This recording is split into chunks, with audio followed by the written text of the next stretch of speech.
में भैया जी का प्रवचन है, उसमें बराबर आप उपयोग लगाएंगे तो बहुत कुछ गे हमें जानने को मिलेगा। और सभी को भी बाहर दूर दूर से कहाँ से कितनी ट्रैवल करके कैसे आए हैं, तो यहाँ तक जब आ ही गए हैं ना, आ ही गए, यहाँ बैठ ही गए हैं, तो हम ये जो 100 इंद्रों की उपस्थिति में भगवान की जो दिव्य ध्वनि में बात आई है, ये अर्हत प्रवचन का अवयव है, भगवान की दिव्य ध्वनि का अंश है ये। तो इसमें 390 नंबर का जो बोल है, और पूज्य गुरुदेव श्री ने इसके पर जो बहुत सुंदर स्वाध्याय भी हुए हैं, इसको अपन इसके साथ में टच भी करेंगे।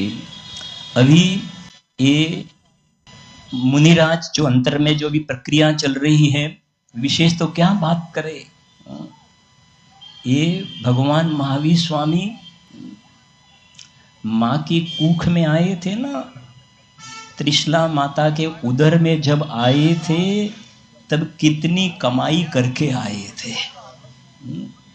श्रद्धा की ओर से कहे तो क्षायिक सम्यक तो लेके आए थे। हमें कंपेयर करना ना, भूतकाल प्रभु आपका, वह मेरा वर्तमान, वर्तमान जो आपका। जब हम कमिटमेंट करते हैं ना तो हमारी कुछ रिस्पॉन्सिबिलिटी होती है, ये अर्घ समर्पण करके प्रभु निज गुण का अर्घ बनाऊंगा और निश्चित तेरे सदस्य प्रभु अरहंत अवस्था पाऊंगा ना। तो भगवान महावीर स्वामी जब माँ की कूख में आए तो श्रद्धा में क्षायिक सम्यक तो लेके आए थे। नंद राजा की पर्याय में उन्होंने क्षायिक सम्यक तो प्राप्त कर लिया था।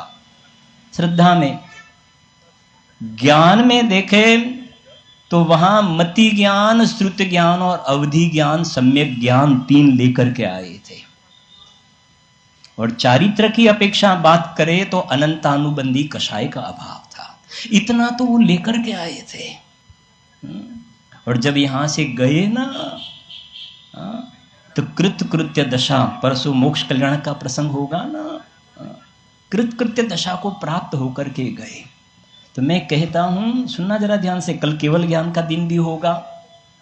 भगवान महावीर स्वामी को ये जो अभी जो अवस्थाएं हैं 30 वर्ष की उम्र वाली, अभी जो दीक्षा कल्याण का प्रसंग है वो 30 वर्ष की बिल्कुल एकदम यंग अवस्था में उन्होंने निर्ग्रंथ मुनि दीक्षा अंगीकार की। 42 वर्ष में उनको केवल ज्ञान हुआ। अज्ञानी जीव मिथ्या दृष्टि 42 वर्ष में बेताला लगाता, बेताला बोलते हैं, चश्मा लगाते हैं ना, बेताला बोलते हैं ना। अज्ञानी ये मानता था कि पहले ऐसा मानता था कि मैं आंख से देखता हूं, अब ये मानता है मैं चश्मा से देखता हूं। ये दूर गया, असद्भूत व्यवहार में अनुपचरित से उपचरित की ओर गया, चश्मा से ज्ञान। भगवान महावीर स्वामी मां की कूख में जब आए, जब इंद्रियों की रचना नहीं हुई थी, देह की रचना नहीं हुई थी, अपर्याप्त अवस्था, उस वक्त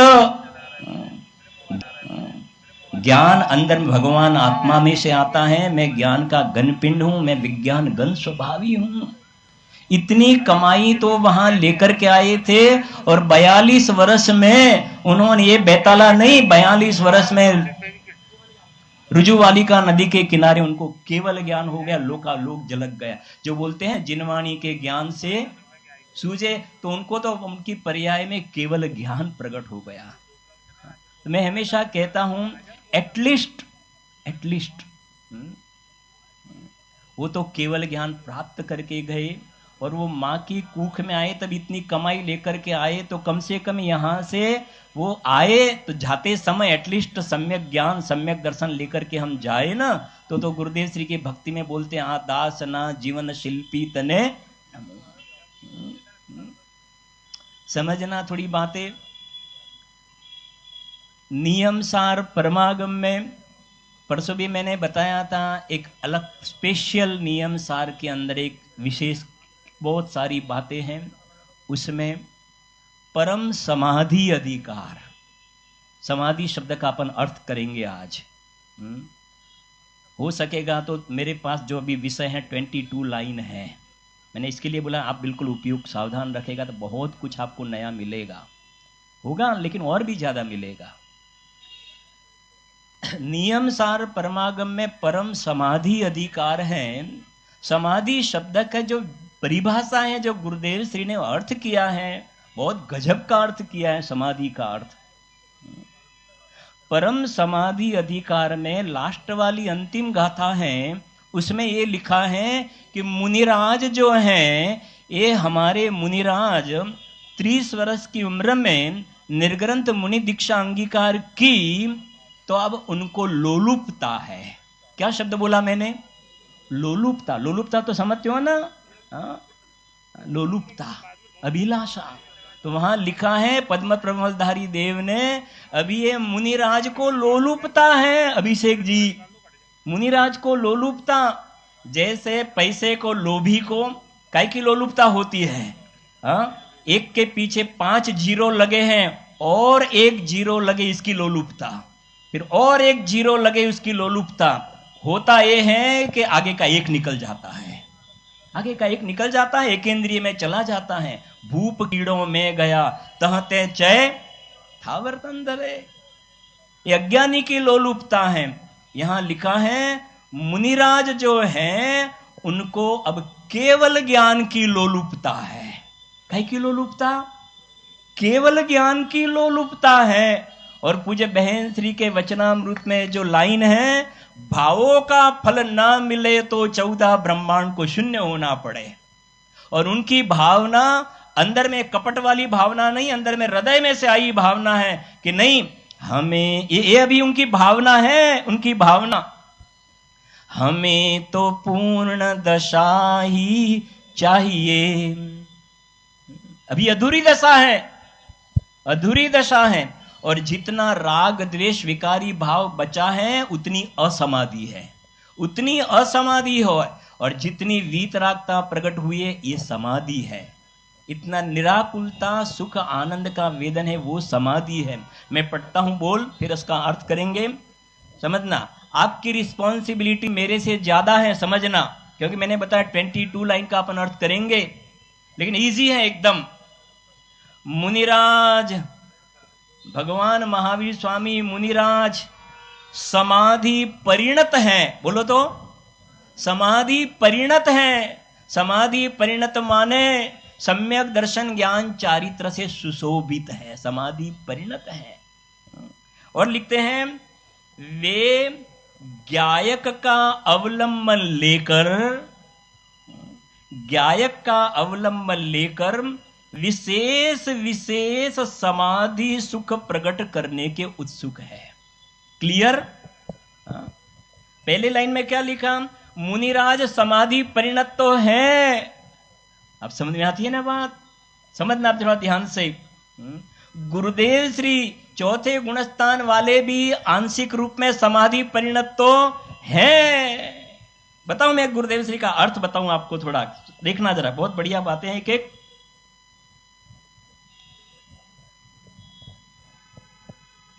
सुनो जरा ध्यान से, पहले इसको थोड़ा क्लियर कर देते हैं। गुरुदेव जी ने अर्थ किया, चौथे गुणस्थान से जो बंद के 5 कारण बताए, मिथ्यात्व, अविरति, प्रमाद, कषाय और योग, तो सबसे पहले चौथा गुणस्थान जब प्रकट हुआ शेर की पर्याय में, शेर की पर्याय में मिथ्यात्व और अनंतानुबंधी वाला संसार निकल गया और उतनी मुक्त दशा हो गई, उतनी समाधि। और जितना राग द्वेष बचा वो क्या है? उतनी असमाधि, उतनी असमाधि। और ये अब मुनि अवस्था में 4 ज्ञान उनको प्रकट हुए, मति, श्रुत, अवधि, मन, पर्य ज्ञान भी बताएंगे। मति ज्ञान, श्रुत ज्ञान, अवधि ज्ञान और मन पर्य ज्ञान, 3 ज्ञान तो थे, मति, श्रुत, अवधि थे और मन पर्य ज्ञान चौथा। ठीक है ना? श्रद्धा में तो क्षायिक हो गया, क्लियर। और बिल्कुल ये समय गुरुदेव ने कितना हमें पढ़ाया है, सभी गुणों की हमें आइडेंटिटी होनी चाहिए। श्रद्धा में क्या हुआ? क्षायिक हो गया तो क्लियर हो गया। ज्ञान में 3 में से चौथा मन पर्य ज्ञान, और चारित्र में 3 चौकड़ी कषाय भाव, अनंतानुबंधी, अप्रत्याख्यान और प्रत्याख्यान। 3 कषाय का अभाव वाली इतनी वीतरागता प्रकट हुई है, उतनी तो मुनिराज को समाधि है। प्रचुर आनंद जो बोलते हैं ना, मुनिराज को प्रचुर आनंद है। प्रचुर आनंद के उछाले आते हैं, आनंद की भरती आई है, उसको कहते हैं समाधि। और संज्वलन का जितना राग बचा है, ग्रंथ लिखने का परिणाम तो मुनि भगवान की अवस्था में नहीं होता है, लेकिन सामान्य मुनिराज की तरफ से कहे तो कुंद आचार्य देव कहते हैं, अमरचंद्र आचार्य देव कहते हैं कि हमें ये टीका लिखने का भाव आया, संज्वलन का राग, उसमें हमारी परिणति मलिन हो रही है, वो असमाधि है, वो असमाधि है मांगीलाल जी, वो असमाधि है। गुरुदेव श्री नहीं मिले होते ना तो भैया जी ने जो भजन बोला बनाया ना, पूज्य गुरुदेव ना होते तो क्या होता, आज यहाँ सभा नहीं होती और हम ये व्याख्या नहीं कर सकते थे, हमें वचनामृत नहीं मिलता, हमें मोक्ष मार्ग प्रकाशक नहीं मिलता। ये लाइन का हम दोपहर के ऐसे धूप में 2:30 बजे भूखे प्यासे, लेकिन अंदर में अतीन्द्रिय आनंद की तरस वाले जो मुक्ष जीव बैठे हैं ना, बिल्कुल आराम से एक एक लाइन का अर्थ करते हैं, सबको समझ में आते हैं, हम सभी का फेस भी रीडिंग करते हैं। समझना जरा ध्यान से, वे गायक का अवलंबन लेकर, वाह, शुद्धात्मा का अवलंबन लेकर विशेष विशेष समाधि सुख प्रकट करने के उत्सुक है। विशेष विशेष समाधि सुख, इसे अपन बताए ना अभी, हमें तो पूर्ण दशा ही चाहिए, सादी अनंत का आनंद चाहिए। इसमें ये 415 नंबर का बोल है पूज्य बहन श्री का, जो आपको क्लियर भी हो जाएगा अभी, कि अंदर बहती अमृत धारा, उसमें एक लाइन आता है ना, पतली धारन भाई वन में मधुवन में। क्या होता है भाई मणिलाल जी? लाइन का अर्थ समझना, अक्षय घट भरपूर हमारा, अक्षय घट भरपूर हमारा, अंदर बहती अमृत धारा। आत्मा के आश्रय से जितनी वीतरागता प्रकट हुई है ना, वो समाधि है, वो निराकुल सुख का वेदन है, उसको बोलते हैं अमृत धारा। 4 में से कितनी कसाई निकल गई? 3 निकल गई ना, तो उतनी वीतरागता है, समझना। लेकिन मुनिराज कहते हैं ये प्रचुर आनंद जो कहते हो ना, प्रचुर आनंद, ये तो चौथे गुणस्थान वाले की अपेक्षा प्रचुर आनंद है, चौथे वाले की अपेक्षा। लेकिन मेरा जो स्वभाव में सामर्थ्य है, भगवान को जो अनंत चतुष्टय होता है, उसके सामने तो पतली धार है। बात समझ में आती है? किसके साथ कंपेयर करना? स्वयं कहते हैं ना, अंदर बहती अमृत धारा, अक्षय घट भरपूर हमारा, अंदर बहती अमृत धारा। फिर क्या लाइन है, साथ में बोलो, पतली होली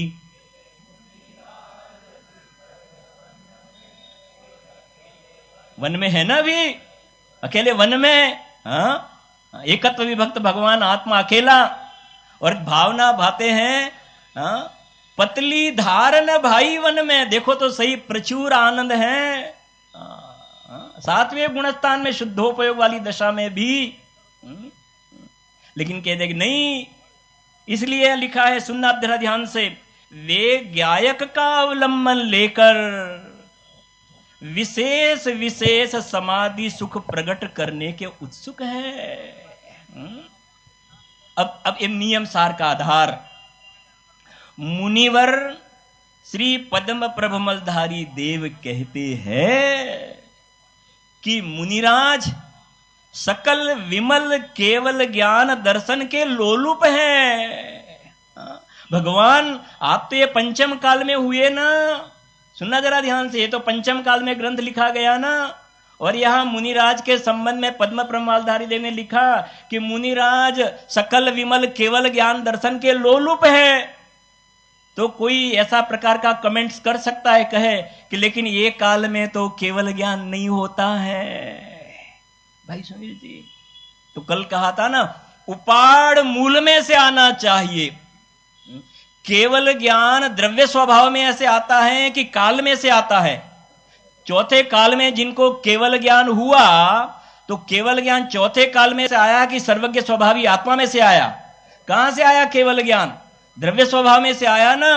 तो यहां कहते हैं मेरा द्रव्य स्वभाव झाक तो जीव तो विद्यमान से, केवल ज्ञान आना होगा तो आगा, नहीं आएगा तो नहीं आएगा, लेकिन मैं पुरुषार्थ में किसी भी प्रकार की कमी नहीं रखूंगा। उपाड़ अगर आप निमित्तों को आगे करें, नहीं काल ऐसा है, हाँ, वज्र ऋषभ नाराज सहनन नहीं है, तो हमारे गुजराती में एक कहवाई से रोतो रोतो जाए मुआना समाचार लेने जावे। आप हिंदी में क्या बोलते हो भाई? हाँ, किसी काम के लिए भेजा, लेकिन वो साथ नहीं होंगे तो, वो मना कर देंगे तो, वो ना तो तू बैठ जा, तू बैठ, तेरा काम नहीं है, तू पहले से ही मना करता है। लेकिन ये काल ऐसा है, पंचम काल है, सहनन ऐसा है, हाँ, तेरा काम नहीं, तू बैठ जा। यहां देखो ना, लिखे हैं पद्म प्रमलधारी देव लिखते हैं, सकल विमल केवल ज्ञान दर्शन के लोलुप है। ये मोक्ष मार्ग प्रकाशक में जो 9वें अधिकार में कहा ना, देखा देखी मोक्ष को उत्कृष्ट कहता ये वाला जीव नहीं है। ये तो अंदर में उनको मोक्ष तत्व की श्रद्धा हुई है। अनुमान ज्ञान उनका प्रमाण ज्ञान है। अलिंगरण का प्रवचन सुन अनुयोग का ज्ञान होता है। और वचनामृत में लिखा है, अंतर मुहूर्त में द्वादशांग को पूरा रिवाइज करते हैं। अंतर मुहूर्त में अपना जो स्वाध्याय पूरा होगा ना, उतने में समय सार, नियम सार, प्रवचन सार, चारों अनुयोग, सबकी टीकाएं वगैरह भगवान की दिव्य ध्वनि में जो आया ना, वो कहते हैं अंतर मुहूर्त में गणधर देव रिवाइज करते हैं। सब कैसे, क्या बात करते हो, क्या बात करते हो। लेकिन मुनिराज कहते हैं, अरे अंतर मुहूर्त इतना लंबा टाइम, इतना लंबा टाइम, मेरा ऐसा स्वभाव नहीं है। और द्वादशांग का ही ज्ञान के नहीं, दोनों फैक्टर समझ में आए ना।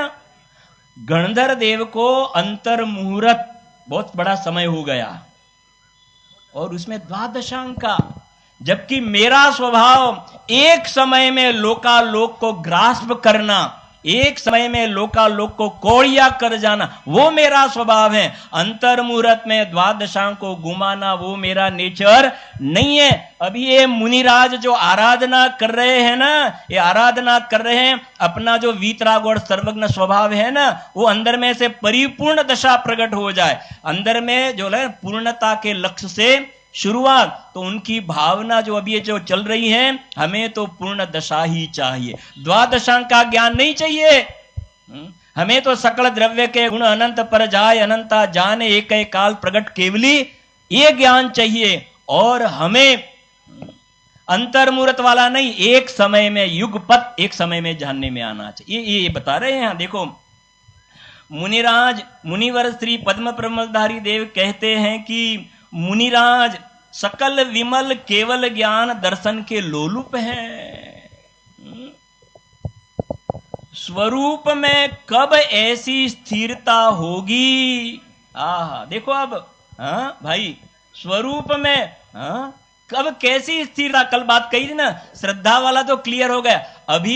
अभी जो कमजोरी है वो स्वरूप में स्थिर नहीं हो रहे हैं। और भगवान महावीर स्वामी की बात करें ना, तो 12 साल तक पहल ईयर, 12 वर्ष तक सुने। मैं इसके लिए दृष्टांत देता हूं। 12th में लड़का पास हो गया, 12th में पास हो गया, फिर कॉलेज में एडमिशन लिया, तो 12th में पास हो जाने के बाद में फिर कॉलेज में सो जाने का आराम से, क्योंकि मैं 12th में पास हो गया ना, कि नहीं कॉलेज में तो फिर और ज्यादा पढ़ाई करना है, और ज्यादा पढ़ाई, नहीं तो इधर उधर घूमेगा ना तो बर्बाद हो जाएगा। इसी प्रकार से 12th में पास हो जाने के बाद में ग्रेजुएशन के लिए और ज्यादा पढ़ना पड़ता है। इसी प्रकार सम्यक दर्शन में श्रद्धा का पुरुषार्थ हो गया। चारित्र के अंदर का जो पुरुषार्थ है, उसमें क्या बात करें, शेर की पर्याय से लेकर 10 भाव निकल गए, क्योंकि हर एक पर्याय में उन्होंने मुनि अवस्था धारण की, स्वर्ग में से आने के बाद में मुनि अवस्था अंगीकार की। केवल ज्ञान लेने के लिए, एक सपक श्रेणी के लिए पुरुषार्थ उठाया, लेकिन वो पुरुषार्थ में वो कमजोर रहे, फिर स्वर्ग में गए, फिर यहाँ आए, फिर स्वर्ग में, फिर इतना साल निकल गए। मैंने बताया ना, जो कॉलेज में भी फिर पढ़ाई, ये चारित्र वाला पुरुषार्थ है, अब ये चल रहा है। इसलिए मैंने अहमदाबाद नवरंगपुरा में अभी कब जाओ तो आपने भी पढ़ा होगा, एक भरत जी की बाहुबली और तीनों की जो प्रतिमाएं हैं, उसमें भरत जी के छंद के आगे लिखा है, भाई साहब, वहां अर्घ्य में लिखा है कि मुझे मोक्ष तो चाहिए, लेकिन भरत जी आप जैसा मुझे मोक्ष चाहिए। बात समझ में है ना, मुझे मोक्ष तो चाहिए।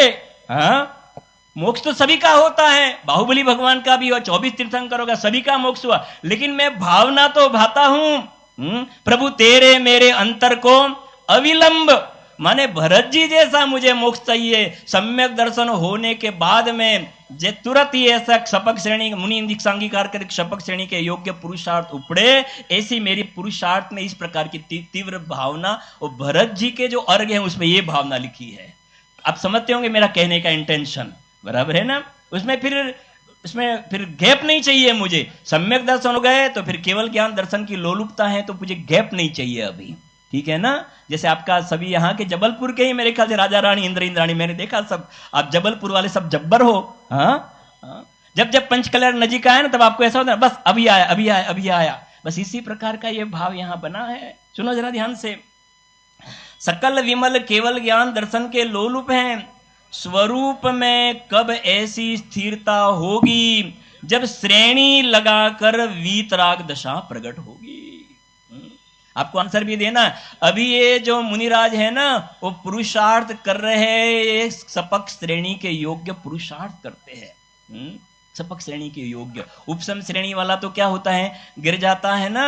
एक सपक श्रेणी के पहले भी प्रयत्न किया लेकिन वो प्रयत्न में काफिल ऐसा पुरुषार्थ नहीं चला, तो ये पुरुषार्थ कर रहे हैं। स्वरूप में कब ऐसी स्थिरता होगी जब श्रेणी लगाकर वीतराग दशा प्रकट होगी। कब ऐसा अवसर आएगा जब स्वरूप में उग्र रमणता होगी। रमणता तो है लेकिन कैसी रमणता, उग्र रमणता होगी।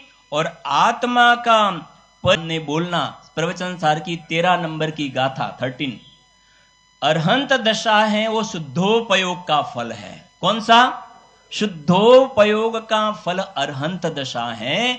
और वह अरहंत दशा में सुख का वर्णन 6 बोल द्वारा किया है। और प्रवचन सार की जो 45 नंबर की गाथा है, 45 नंबर की गाथा, उसमें वहां एक लाइन आई है, पुण्य फला अरहंता। गुरुदेव श्री कहते यह तकरारी गाथा आवी। तकरारी क्या बोलते हो, गाथा तकरारी नहीं हो। बोलो भगवान महावीर स्वामी ना तप कल्याणक महोत्सव नो जय हो। सुनना जरा ध्यान से कि वहां गाथा लिखी, शुद्धोपयोग का फल अरहंत दशा है। शुद्धोपयोग का फल, तो अभी ये जो पुरुषार्थ चल रहा है ना, वो पुरुषार्थ छठवें सातवें में चल रहा है ना, तो वो छठवें में आते हैं तो शुभोपयोग में आ जाते हैं, फिर 7वें में जाते हैं तो शुद्धोपयोग में, फिर 6वें में जाते हैं तो शुभोपयोग में।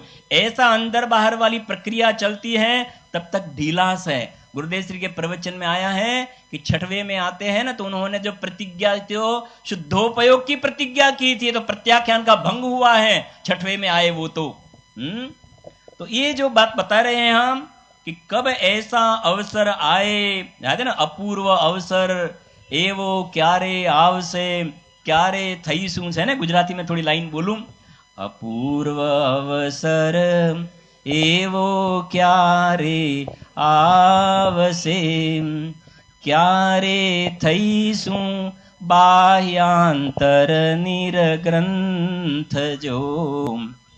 फिर क्या लिखा है, सर्व संबंधनु बंधन तीक्षण छेदिने, विचरसू कव महत पुरुष ने पंथ जो। और वहां अपूर्व अवसर में लास्ट में सिद्ध दशा तक ले गए, क्योंकि अपूर्व अवसर में खाली अंतरात्मा वाली नहीं, लास्ट में लिखा ना, एक परमाणु मात्र निमड़े न स्पर्शता।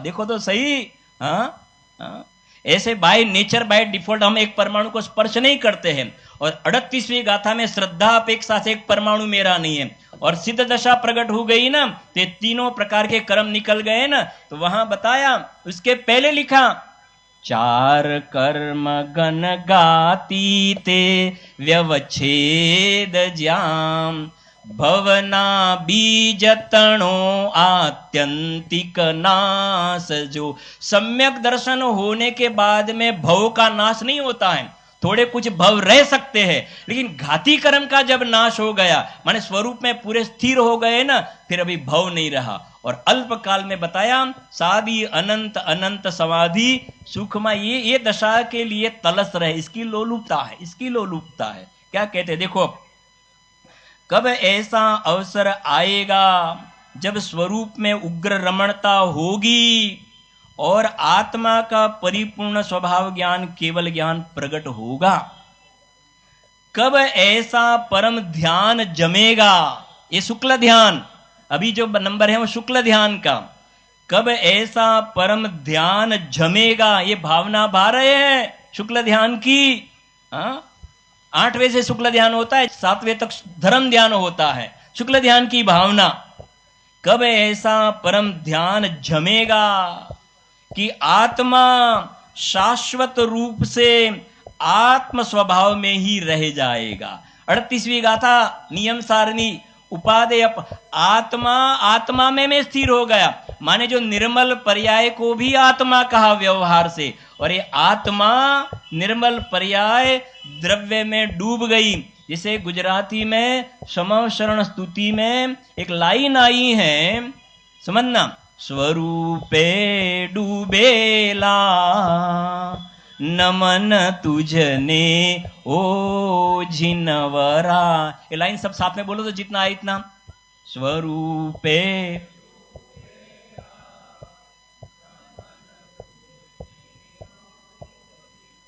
समझ में आती है ना? ये मुनिराज अभी ये भावना भा रहे हैं, स्वरूपे डूबेला नमन तुझने ओ जिनवरा। हरेक मुनिराज जो होते हैं ना, यह कॉमन सामान्य कथन समझना कि अंदर में ये भावना भाते हैं कि स्वरूप में ऐसे डूब जाए कि फिर अंदर में से कभी भी बाहर आना नहीं पड़े। व्यय बिना का उत्पाद और उत्पाद बिना का व्यय, ये कहते हैं यहां देखो, आत्मा शाश्वत रूप से आत्म स्वभाव में ही रह जाएगा। 6वें 7वें में क्या होता था भाई? 6वें 7वें में शाश्वत ने अंदर गए फिर बाहर, अंदर गए फिर बाहर। मैंने बताया ना पहले, जितने मुनिराज बाहर आए हैं इतनी असमाधि है, जितने बाहर आए इतनी असमाधि, और जितनी वीतरागता है इतनी क्या है? ये समाधि है। जहां निराकुलता का वेद, ये समाधि है। देखो, ऐसी भावना मुनिराज को वर्तती है। आत्मा के आश्रय से एकाग्रता करते करते वे केवल ज्ञान के समीप जा रहे हैं। अभी मुनिराज किसके समीप जा रहे हैं? बोलो जोर से, बोलो जोर से। केवल ज्ञान के समीप जा रहे हैं, केवल ज्ञान के समीप जा रहे हैं। और 24 आवर्स बाद हम उनका केवल ज्ञान देखेंगे, केवल ज्ञान का उत्सव देखेंगे। केवल ज्ञान के समीप जा रहे हैं। मैं थोड़ा ये 8 ऑन में जरा बात करूं। मैंने पहले भी दिखा, कहा ये सोचता है कि मैं जो एक के पीछे 5 जीरो लगे और एक जीरो के समीप जा रहा हूं, और एक जीरो के समीप जा, समझ गया ना मेरा कहने का भाव? हाँ, एक जीरो रुपया, एक जीरो, उसमें से आगे से एक निकल जाता है। और ये हमारे जो भगवंत मुनिराज हैं वो केवल ज्ञान के समीप जा रहे हैं। जब पूज्य बहन श्री को, सुना जरा ध्यान से थोड़ी बातें, पूज्य बहन श्री को समकित की प्राप्ति हुई ना, सम्यक्त की प्राप्ति हुई, तब भाई आदरणीय हिम्मत भाई ने पूछा कि आपको जब हम पूछते थे कि सम्यक तो कितना दूर, कितना दूर, तो आपने पहले बताया कि इतना दूर, इतना दूर। फिर पूछा कितना दूर, तो बता इतना दूर, इतना। फिर सम्यक तो हो गया। तो पूछा कि आप कौन से बल, कौन सा पावर आपके पास था, किसके बल से आप इतना दूर बोलते थे और हो गया? तो उन्होंने एक आंसर दिया कि मैं ज्ञायक के बल से, स्वभाव की महिमा का मुझे जोर था, उसके बल से मुझे मेरी इंटेंसिटी मालूम थी कि मैं नजदीक जा रहा, मैं नजदीक जा रहा, तो उसके फल में मुझे सम्यक्त की प्राप्ति हुई। इसी प्रकार से मुनिराज अपनी भावना में किसको बुला रहे हैं? केवल ज्ञान को। मति ज्ञान, श्रुत ज्ञान, केवल ज्ञान को वेलकम करता है। धौला में आइए ने बात, गुरुदेव श्री बार बार कहते हैं, बीज हुई तो पूनम होवे। इसी प्रकार भाव श्रुत ज्ञान पिलर है, पिलर। जैसे अपने धर्मायतन ज्ञानायतन के पिलर पहले बने, पिलर पे खड़ा हुआ ना, तो ये ज्ञानी धर्मात्मा को जो सम्यक ज्ञान, भाव श्रुत ज्ञान अवयव है, अवयवी का अवयव। किसका? अवयवी का अवयव है। तो आज उनको जो साधक दशा है ना, वो साध्य दशा का ये अवयव है, और उसमें बिल्कुल उनको क्लियर, उनके ज्ञान में श्रद्धा अपेक्षा उनको केवल ज्ञान हो गया। अभिप्राय की अपेक्षा से वो सर्वज्ञ हैं, चौथे गुणस्थान वाले भी। ये सब है भाई, बहुत मतलब शॉर्ट में मैं बहुत सारी बातें कहता हूं। देखिए, एक लाइन में बहुत कुछ कह सकते हैं, लेकिन इतने मिले हैं तो कुछ थोड़ी कह के अपन फास्ट जा रहे हैं। सुनना जरा, अभी पूरा करते हैं। एकाग्रता करते करते वे केवल ज्ञान के समीप जा रहे हैं। देखो तो सही, हम दूर दूर से जब ये जबलपुर आए ना, तभी अभी लास्ट स्टेशन आ गया, ये आ गया, तो देखते हैं ना, अभी आ गया, अभी पंडाल कितना दूर आ गया, अभी यहाँ आए थे, तब कल्याण का पंडाल कितना दूर है, बस यहाँ पास में है, यहाँ पास में। ऐसे मुनिराज कहते केवल ज्ञान, बोलो जोर से, पंडाल पास में, तो मुनिराज कहते केवल ज्ञान पास में है, केवल ज्ञान पास में है। उनको ये अंदर का जो पुरुषार्थ का जो पावर है, उसके बल से ये आ गया केवल ज्ञान। क्यों नहीं आएगा? केवल ज्ञान की पर्याय द्रव्य में से आती है, और मुझे द्रव्य स्वभाव में स्थिरता का मेरा अभ्यास चल रहा है, आएगा, क्यों नहीं आएगा? अनंत चतुष्ट अंदर से आएंगे, और सादी अनंत काल तक रहेंगे, आएंगे और अनंत काल तक रहेंगे। अभी वो कभी भी संसार में मुझे परिभ्रमण करना नहीं है, ये भावनाएं चल रही है। ये देखो, वाह, देखना, अभी आत्मा के आश्रय से एकाग्रता करते करते वे केवल ज्ञान के समीप जा रहे हैं। अरे यार, प्रचुर शांति का वेदन होता है। अभी वर्तमान में प्रचुर शांति का वेदन होता है, लेकिन उनको पतली धार दिखती है। जगदीश भाई, प्रचुर शांति, लेकिन कहते हैं पतली धार। वास्तविक अनंत शांति तो भगवान को अनंत सुख होता है, वो शांति मुझे तो चाहिए। कषाय बहुत मंद हो गए हैं, कषाय बहुत, कोई आके उनका पर उपसर्ग करता है, सिगड़ी डालता है, जला देते हैं मुनिराज को, लेकिन कषाय उनको कौन उपसर्ग करता है? उनका ज्ञान का ज्ञेय भी नहीं बनते हैं। केवल ज्ञान होता है तब उनके ज्ञान में दिखता है कि किसने उपसर्ग किया है। ये है जैन शासन, अलौकिक शासन है। महापुण्य के उदय के हम जैन कुल में आ गए हैं। वास्तव में हम ये मनुष्य पर्याय दुर्लभ हैं, उसके एक वैल्यू हम अंडर एस्टिमेट न करें हमारे पुण्य को। नहीं तो और सिटी में और भी बहुत सारे मनुष्य पर्याय में हैं, लेकिन इनके पास एक गुरुदेव श्री कृष्ण भाग्यशाली होवे, उनके कान में बात पड़ती है। मेरू से भी ज्यादा पुण्य होवे। कल गए थे ना मेरू पर्वत पर, मेरू पर, मेरू से भी ज्यादा पुण्य होवे ना, तब ये बात हमें सुनने को मिलती है। पंचम काल में गुरुदेव श्री के प्रताप से पंचम काल चौथा काल में कन्वर्ट हो गया हमारे लिए। विदेक क्षेत्र, ये भरत क्षेत्र विदेक क्षेत्र में कन्वर्ट हो गया हमारे पास के लिए। हमारे छोटे बाबू भाई तो भैया जी, छोटे बाबू भाई तो हमेशा कहते थे, ये जितने भी मंदिर बनते हैं ना, हमें तो ऐसा लगता है जैसे विदेक क्षेत्र से परमाणु उड़ करके आए हो और ये मंदिर बने हैं ना, हमें तो ऐसा लगता है। सीमंदर संदेशा है, विदेक क्षेत्र से आया है।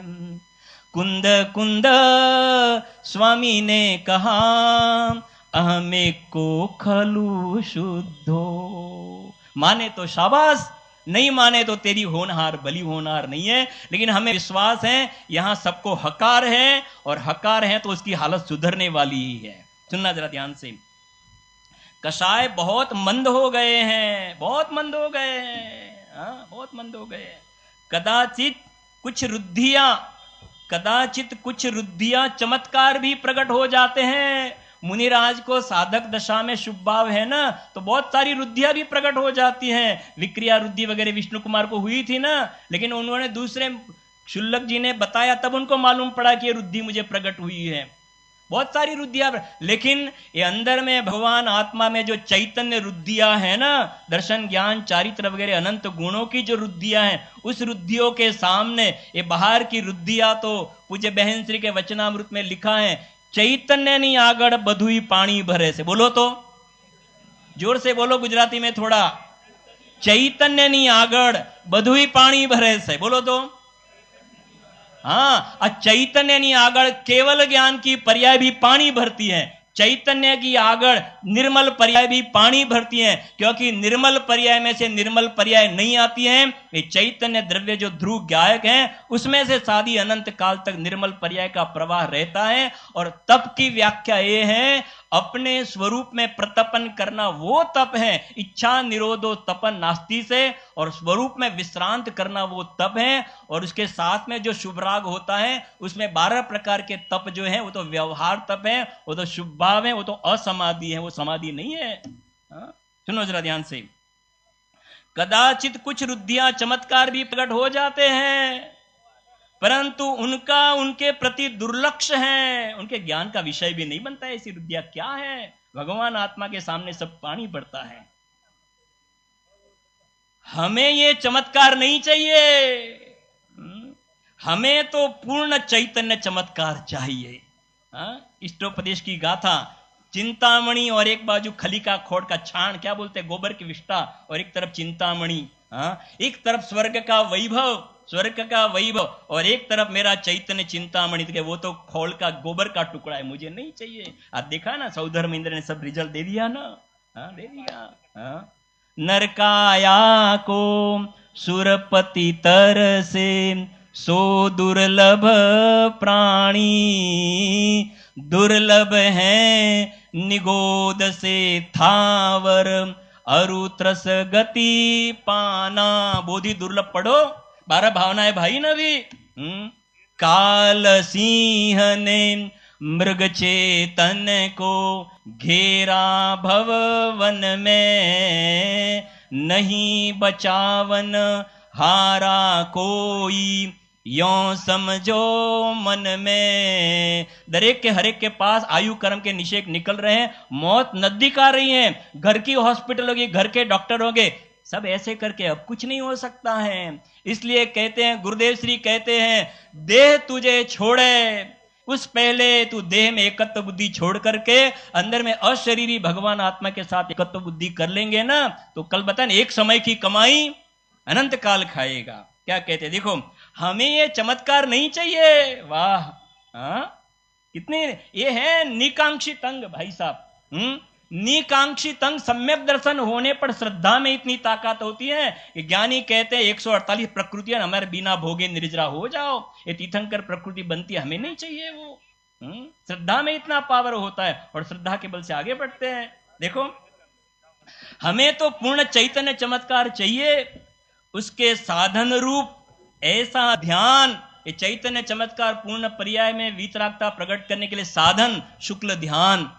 ध्यान की धधकती, बोलो नहीं आता है, ध्यान की धधकती अग्नि जलाई, विभाव का ईंधन जलावे वन में मधुवन में। आपको मालूम है ना, यहां द्रोणगिरी में गुरुदत्त मुनिराज द्रोणगिरी में, तो गुरुदत्त मुनिराज एक खेत के पास में ध्यान कर रहे थे। पूरी स्टोरी तो समय नहीं है।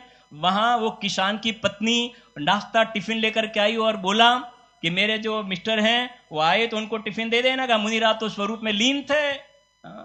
और फिर जब पूरा मामला खबर पड़ा, ख्याल में आया, तो किसान ने कहा क्यों नहीं भेजा टिफिन, के भेजा था वो वहां बाबा खड़े थे ना वहां, तो उन्होंने कुछ नहीं बताया। तो किसान को गुस्सा आया, और गुस्सा आया और मुनिराज, कौन मुनिराज, गुरुदत्त मुनिराज स्वरूप में साथ, उनको कुछ मालूम नहीं था, वो तो स्वरूप में केवल ज्ञान की उनको तो लोलुपता थी, उनको केवल ज्ञान की लोलुपता थी। और आके तुमने ऐसा किया, बाद में रुई थी तो पूरे शरीर पर रुई लगाई और आग लगा दी। अब सुनना जरा ध्यान से। वो किसान ने देह में आग लगाई और इस तरफ मुनिराज ने शुक्ल ध्यान की आग लगाई। दोनों ने आग लगाई, एक ने वो आग लगाई और शरीर जल गया। इस तरफ अंदर में मुनिराज ने ध्यान की, शुक्ल ध्यान की अग्नि लगाई और केवल ज्ञान प्राप्त करके मोक्ष में चले गए। ये है जैन शासन, ये है जिनवाणी माँ, ये है देव शास्त्र गुरु, ये भगवान महावीर स्वामी अंतिम शासन नायक, उनकी देशना में ये सब बातें आई हैं। 2 लाइन पढ़ करके अपन पूरा करते हैं। देखो उसके साधन रूप ऐसा ध्यान, ऐसी निर्विकल्प ऐसी समाधि चाहिए कि जिसके परिणाम से आत्मा के असंख्य प्रदेशों में प्रत्येक गुण उसकी परिपूर्ण पर्याय प्रकट हो। जो श्रीमद जी ने कहा ना, चौथे गुण स्थान में सर्व गुणांश ते सम्यक, आंशिक रूप में हुआ था, लेकिन ज्यों ज्यों स्वरूप में विज्ञान गण होते गए ना, तो पर्याय में परिपूर्ण गुण पूरा खिला। जो बीज का चंद्रमा था, पूर्णिमा का हो गया, ये भावना है। परिणाम से असंख्य प्रदेशों में प्रत्येक गुण उसकी परिपूर्ण पर्याय से प्रकट हो, चैतन्य का पूर्ण विलास प्रकट हो। इस भावना को मुनिराज आत्मा में अत्यंत लीनता द्वारा सफल करते हैं। अंदर बाहर नहीं, अंदर अत्यंत लीनता द्वारा सफल करते हैं। हो मेरी ऐसी दशा जैसी तुम